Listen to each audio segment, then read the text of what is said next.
இன்றைய நாள நாம் தமிழர் கட்சி தம்பிகள் அவ்வளோ எளிதில் கடந்து செல்ல முடியாது. ஏன்னா கம்யூனிஸ்ட் கட்சியினுடைய மூத்த தலைவர்களில் ஒருவரான நல்லக்கண்ணு ஐயா அவர்கள் உடல்நலக் குறைவு காரணமாக இறந்திருக்கிறாரு.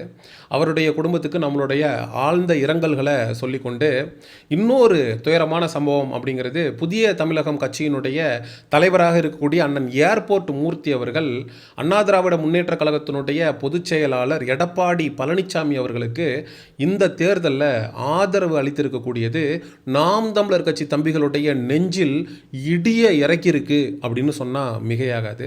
ஏன்னா அண்ணன் ஏர்போர்ட் மூர்த்தி அவர்கள் கடந்த 20 நாளைக்கு முன்னாடி தான் சிறையிலிருந்து வெளியில் வராரு. குண்டர் சட்டம் அப்படிங்கிறது உடையுது. அண்ணன் மூர்த்தி அவர்கள் குண்டர் சட்டத்தில் அடைக்கப்பட்டதற்கான முக்கிய காரணம் என்னென்னா, டிஜிபி வளாகத்தில், அந்த ஆஃபீஸ் வளாகத்துக்கு வெளியில் விடுதலை சிறுத்தை கட்சியை சேர்ந்த நிர்வாகிகளால் கடுமையாக தாக்கப்படுறாரு. அவர் மீது செருப்பு வீசப்படுகிறது. அண்ணன் ஏர்போர்ட் மூர்த்தி அவர்கள் தன்னை பாதுகாத்து கொள்வதற்காக அவர் கையில் வைத்திருந்த சேஃப்டி நைஃபை வச்சு அவரை தாக்க வைந்த 2 பேரை கிழிச்சிடுறாரு. அதன் அடிப்படையில் ஆயுதங்கள் வைத்திருத்தல் போன்ற பல பிரிவுகளின் கீழே அவர் மீது வழக்கு பதிவு செய்து காவல்துறை கைது செய்து அவர் மீது குண்டர் சட்டம் அப்படிங்கிறது பாய்ச்சப்படுது. தொடர்ந்து அண்ணன் ஏர்போர்ட் மூர்த்தி அவர்களுக்கு ஆதரவாக சமூக ஊடகங்களில் நாம் தமிழர் கட்சி தம்பிகள் தொடர்ந்து பதிவுகளை போட்டுக்கிட்டே இருக்காங்க. நம்ம கூட காணொலிகளை போட்டு ஏர்போர்ட் மூர்த்தி அவர்களை கைது செய்து குண்டர் சட்டத்தில் அடைத்தது அப்படிங்கிறது தப்பான ஒரு விஷயம். அவர் தன்னை தற்காத்துக்கிறதுக்காக தான் திரும்ப தாக்கினாரே தவிர, அவர் குண்டர் சட்டத்தில் கைது செய்யப்பட வேண்டியவர் இல்லை. அவர் மீது தாக்குதல் நடத்தின நபர்களை தான் தக்க நடவடிக்கைக்கு உட்படுத்தணும் அப்படின்னு சொல்லி நம்ம காணொலிகள் போட்டிருந்தோம். அப்போது ஒட்டுமொத்தமாக ஏர்போர்ட் மூர்த்தி அவர்களுக்கு ஆதரவாக நாம் தமிழர் கட்சியும் அண்ணன் சீமானவர்களும் நின்னாங்க அப்படிங்கிறது தான் 100க்கு 100 மறுக்க முடியாத உண்மை. இது எல்லாத்தையும் தாண்டி ஏர்போர்ட் மூர்த்தி அவர்கள் சிறையில் இருக்கிறப்போ அண்ணன் சீமானவர்கள் மனு போட்டு நேரில் போய் அண்ணன் ஏர்போர்ட் மூர்த்தி அவர்களை சந்தித்து ஆறுதல் அப்படிங்கிறது தெரிவிக்கிறார். தொடர்ந்து இந்த சட்ட போராட்டத்தில் அண்ணன் ஏர்போர்ட் மூர்த்தி அவர்களை எப்படியாவது மீட்டு வெளியில் கொண்டு வந்துடணும் அப்படிங்கிற முயற்சியில் நாம் தமிழர் கட்சியினுடைய வழக்கறிஞர் பாசறை தொடர்ந்து செயல்பட்டுக்கிட்டே வருது. மிகுந்த சட்ட போராட்டத்திற்கு பிறகு ஒரு வழியாக அண்ணன் ஏர்போர்ட் மூர்த்தி அவர்கள் ஒரு 20 நாட்களுக்கு முன்னாடி சிறையிலிருந்து விடுவிக்கப்படுறாரு. அவர் மீது போடப்பட்டிருந்த குண்டர் சட்டம் அப்படிங்கிறது உடைகிறது. இந்த குண்டர் சட்டம் உடைவதற்கு முக்கிய காரணமாக இருந்து அண்ணன் ஏர்போர்ட் மூர்த்தி அவர்களுக்கு சட்ட உதவி செய்தது நாம் தமிழர் கட்சி. இப்போ என்னப்பா, நீங்கள் சட்ட உதவி செஞ்சிட்டீங்கன்ற ஒரே காரணத்திற்காக கடைசி வரைக்கும் ஏர்போர்ட் மூர்த்தி அவர்கள் உங்களோட தான் பயணிக்கணும் அப்படின்னு ஏதாவது சட்டம் இருக்கா அப்படின்னு ஏர்போர்ட் மூர்த்தி அவர்களை ஆதரிக்கக்கூடிய நபர்கள் கேட்கலாம், பேசலாம். அண்ணன் ஏர்போர்ட் மூர்த்தி அவர்கள் சீமானவர்களுடைய மேடையில் பல இடங்களில் ஏறி பேசியிருக்கிறாரு. பறையர்களுடைய அந்த அரசியலை அழுத்தமாக தமிழ்நாட்டில் பேசுறதுல அண்ணன் ஏர்போர்ட் மூர்த்தி அவர்கள் ஒரு கை தேர்ந்தவர் அப்படின்னு சொல்லலாம். சுயசாதி பற்றும் பிறசாதி நட்பும் அப்படின்னு ஒரு உயரிய தத்துவத்தை வைத்து அண்ணன் ஏர்போர்ட் மூர்த்தி அவர்கள் பயணப்படுறாரு. பல இடங்களில் விடுதலை சிறுத்தைகள் கட்சியினுடைய தலைவர் தொல் திருமாவளவன் அவர்களுடைய அரசியலை பல இடங்களில் அம்பலப்படுத்தியிருக்காரு. பல இடங்களில் திருமாவளவன் அவர்களுடைய அரசியலுக்கு எதிராக கண்டன குரல்களை எழுப்பியிருக்காரு. பறையர்கள் என்கிற சொல் இழிவல்ல, அது என்னுடைய பெருமை என்று அவர் பல இடங்களில் பேசி பல இளைஞர்களுக்கு ஒரு உத்வேகமாக ஏர்போர்ட் மூர்த்தி அண்ணன் அவர்கள் இருந்திருக்கார். அவர் அண்ணன் சீமானவர்களோடு இருக்கிறது அப்படின்றது அண்ணன் சீமானவர்களுக்கு மிகப்பெரிய பலம் அப்படிங்கிறதுல நமக்கு எந்த விதமான மாற்று கருத்தும் இல்லை. அண்ணன் ஏர்போர்ட் மூர்த்தி அவர்களை நம்ம இன்னொருத்தரா என்னைக்குமே பார்த்ததில்ல. சீமானை எப்படி நாம் தமிழர் கட்சியில் இருக்கக்கூடிய தம்பிகள் பார்க்குறாங்களோ அதே போல ஏர்போர்ட் மூர்த்தி அவர்களும் நமக்கு இன்னொரு அண்ணன். சீமான் ஒரு அண்ணன் அப்படின்னா ஏர்போர்ட் மூர்த்தி அவர்கள் இன்னொரு அண்ணன் அப்படின்னு தான் நாம் தமிழர் கட்சி தம்பிகள் ஒவ்வொரு இடத்துலையும் ஏர்போர்ட் மூர்த்தி அவர்களுக்கு ஆதரவாக களத்தில் நின்றுருக்காங்க. அண்ணன் ஏர்போர்ட் மூர்த்தி அவர்கள் தேர்தல் ஆரம்பிக்க போகிறதுக்கு 2 மாதத்துக்கு முன்னாடியே ரிலீஸ் ஆகி வர்றது மிகப்பெரிய அளவில் நாம் தமிழர் கட்சி தம்பிகளால் வரவேற்கப்பட்டது. ஏன்னா அண்ணன் சீமானவர்களோட சேர்ந்து கண்டிப்பாக ஏர்போர்ட் மூர்த்தி அவர்கள் பயணிப்பார். நாம் தமிழர் கட்சியோடு சேர்ந்து வருகிற 2026 தேர்தலை அண்ணன் மூர்த்தி அவர்கள் சந்திப்பார். கண்டிப்பாக அண்ணன் ஏர்போர்ட் மூர்த்தி அவர்கள் நாம் தமிழர் கட்சியினுடைய விவசாய சின்னத்தில் கண்டிப்பாக போட்டியிடுவார். அவர் எம்எல்ஏவாக கண்டிப்பாக ஆவார் அப்படின்னு நாம் தமிழர் கட்சி தம்பிகள் நிறைய பேர் வழி மேல் விழி வைத்து காத்துக்கிட்டு இருந்தாங்க.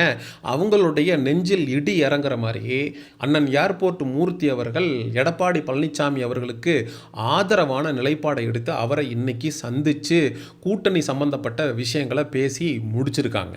அரசியல்ல நிரந்தர நண்பனும் கிடையாது, நிரந்தர எதிரியும் கிடையாது அப்படின்னு சொல்லுவாங்க.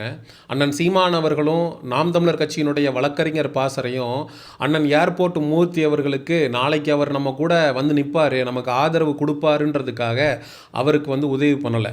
அவரை வந்து அடக்குறாங்க, ஒடுக்குறாங்க. ஒரு அடக்குமுறை அப்படின்றது அவருக்கு எதிராக கட்டமைத்து விடப்படுகிறது.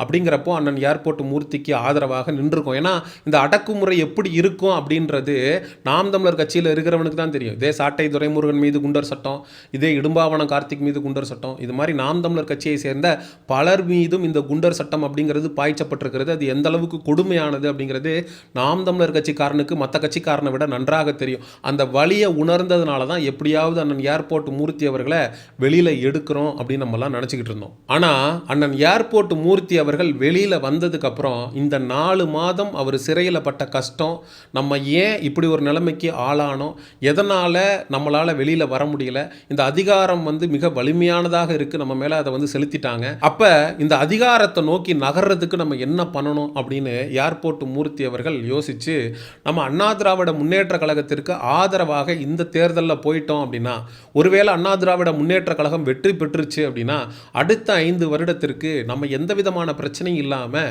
அதிகாரத்தில் இருக்கலாம், நம்மளை யாரும் கை வைக்கிறதுக்கு யோசிப்பாங்க, பயப்படுவாங்க அப்படின்னு நினச்சி அதிமுகவோட கூட்டணிக்கு போனாராங்கிறது தெரில. ஏன்னா திமுகவுடைய கூட்டணிக்கு போக முடியாது, அங்கே பிசிகே மற்றும் திருமாவளவன் அவர்கள் இருக்கிறாரு.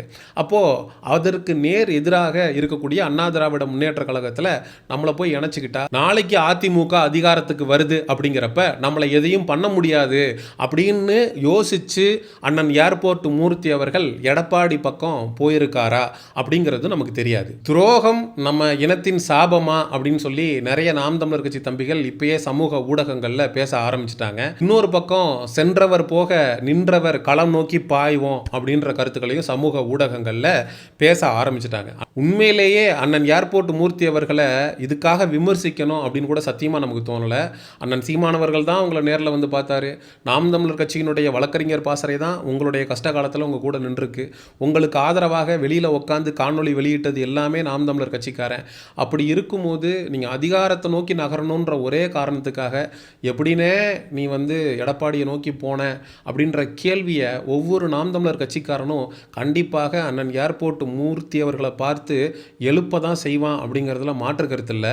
சரி, அண்ணன் ஏர்போர்ட் மூர்த்தி அவர்கள் ஒரு முடிவெடுத்து எடப்பாடி பக்கம் போயிட்டாரு. இதுக்கப்புறம் அதிகாரத்தில் வராரு ஒருவேளை எடப்பாடி அப்படின்னா கண்டிப்பாக அண்ணன் ஏர்போர்ட் மூர்த்தி அவர்கள் இருந்து ஒடுக்கப்பட்ட மக்களுக்காக கண்டிப்பாக இருந்து குரல் கொடுப்பார் அப்படின்னு சொல்லி நம்புவோம். என்ன அண்ணன் ஏர்போர்ட் மூர்த்தி அவர்களை பார்த்து நம்ம சொல்லணும் நினைக்கிறது, அண்ணன் சீமான் அவர்கள் அதிகாரத்தை நோக்கி நகர மாட்டார் அப்படின்னு எப்படின்னே நினச்சிங்க அப்படிங்கிறது தான். அண்ணன் சீமான் அவர்களை அண்ணன் ஏர்போர்ட் மூர்த்தி அவர்கள் கூட அண்டர் எஸ்டிமேட் பண்ணிட்டாரோ அப்படிங்கிற கேள்வி தான். ஆனால் ஏர்போர்ட் மூர்த்தி என்ன, அண்ணன் சீமான் அவர்கள் அதிகாரத்தை நோக்கி நகர்றதுக்கு கொஞ்சம் நேரம் எடுக்கலாம், ஆனால் உறுதியாக அதிகாரத்தை நோக்கி நகரப்போவது உறுதி. ஒரு தடவை அண்ணன் சீமானவர்களுடைய கையில் இந்த அதிகாரம் சிக்குச்சு அப்படின்னா அதுக்கப்புறம் இந்த அதிகாரம் யாருக்கிட்டையும் போகாதபடி கண்டிப்பாக அண்ணன் சீமானவர்களும் சீமானுக்கு பின்னாடி இருக்கக்கூடிய நாங்களும் பார்த்துக்குவோம் அப்படிங்கிறதுல எந்த விதமான மாற்று கருத்தும் இல்லை.